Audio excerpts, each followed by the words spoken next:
اب میں گزارش کروں گا، ڈی پی ایس سے تعلق ہے عبدالواسع اکبر، عبدالواسع اکبر ڈی پی ایس سے ان کا تعلق ہے، وہ سٹیج پہ تشریف لائیں اور اپنے خیالات کا اظہار فرمائیں۔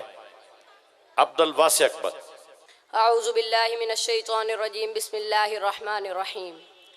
لقد کان لکم فی رسول اللہ اسوۃ حسنہ، سرمایہ حیات ہے سیرت رسول کی، فلاح کائنات ہے سیرت رسول کی، بنجر دلوں کو آپ نے سیراب کر دیا، ایک چشمہ صفات ہے سیرت رسول کی۔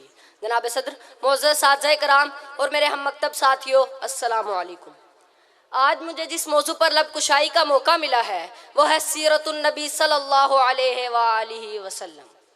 جناب صدر، یہ تو وہ موضوع ہے جس کے بیان کے لیے ساری دنیا کے درختوں کو قلم بنا دیا جائے، سمندروں کے پانی کو روشنائی بنا دیا جائے اور زمین سے آسمان تک کے خلا کو راکھ بنا دیا جائے، تو یہ تو گمان کیا جا سکتا ہے کہ قلم ختم ہو جائیں گے، سمندروں کا پانی خشک ہو جائے گا اور زمین سے آسمان تک کا خلا پر ہو جائے گا، لیکن میرے پیارے نبی صلی اللہ علیہ وآلہ وسلم کی سیرت پاک مکمل نہ ہو پائے گی۔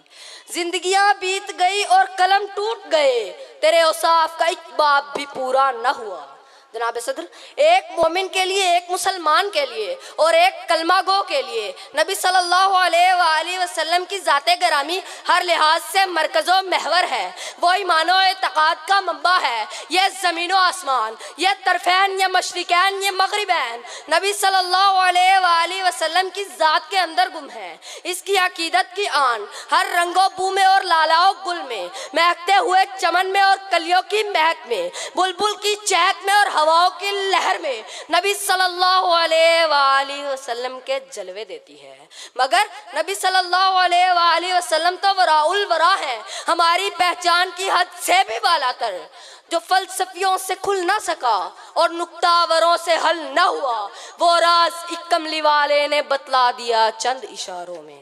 جناب صدر، حضور صلی اللہ علیہ وآلہ وسلم نے پوری انسانیت کو پیغام نجات دیا۔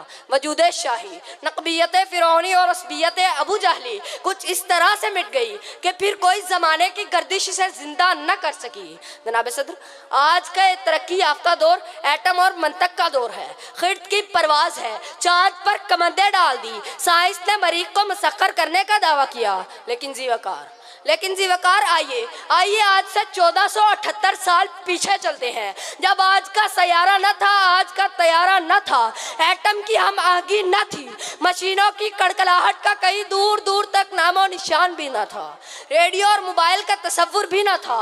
اس وقت عبداللہ کا یتیم، آمنہ کا لخت جگر، مکہ کا عزم، آغوش حلیمہ کی زینت، جس کے گھر چولہا نہیں جلتا، پیٹ پر پتھر باندھتا ہے، لیکن اسی نے اپنے نعل مقدس سے عرش کو سرفراز فرمایا۔ نفرت کی اڑالیں مات پڑ گئی، جبریل کی پرواز تھم گئی، لیکن اسے تو عرش بھی قابل احترام سمجھتا ہے۔ حضور آئے تو سرے آفرینش پا گئی دنیا، اندھیروں سے نکل کر روشنی میں آ گئی دنیا، سوتے ذہنوں کا زنگ اترا، بجھے چہروں پہ نور آیا، حضور آئے تو انسانوں کو جینے کا شعور آیا۔ جناب صدر، 14 صدیاں گزر گئی، لیکن روشنی کا یہ منارہ آج بھی سورج بن کر پوری آب و تاب سے چمک رہا ہے اور دنیا آپ کی نظیر پیش کرنے سے قاصر ہے۔ تاریخ اگر ڈھونڈے گی ثانی محمد، ثانی تو بڑی چیز ہے، سایہ نہ ملے گا۔ جناب صدر، اللہ رب العزت نے قرآن مجید فرقان حمید میں میرے اور آپ کے محبوب حضرت محمد مصطفیٰ صلی اللہ علیہ وآلہ وسلم کا نام 1 یا 100 آیتوں میں نہیں بلکہ 1400 آیتوں میں نازل فرمایا، اور یہ ساری آیات میرے نبی کے اخلاق کو بتاتی ہیں۔ قرآن سے پوچھتے جاؤ، یہ نبی کے اخلاق اور عادات کو بتاتا جائے گا۔ قرآن سے میں نے پوچھا، اے قرآن یہ تو بتا میرے نبی کے ہاتھ مبارک کیسے تھے؟ تو قرآن نے کہا وَمَا رَمَيْتَ إِذْ رَمَيْتَ وَلَكِنَّ اللَّهَ رَمَى۔ قرآن سے میں نے پوچھا، اے قرآن یہ تو بتا میرے نبی کا اخلاق کیسا تھا؟ تو قرآن نے کہا وَإِنَّكَ لَعَلَىٰ خُلُقٍ عَظِيمٍ۔ صدر ذی وقار، جس کی سیرت کی شان میں قرآن یعنی کلام اللہ گواہی دیتا ہو، اس کی سیرت کی شان مجھ جیسا ادنا کیسے بیان کر سکتا ہے؟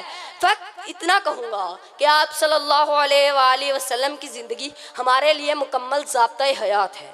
سلام اے آمنہ کے لال محبوب سبحانی، سلام اے فخر موجودات فخر نوع انسانی، سلام اس پر کہ جس نے بے کسوں کی دستگیری کی، سلام اس پر کہ جس نے بادشاہی میں فقیری کی، وما علینا الا البلاغ المبین۔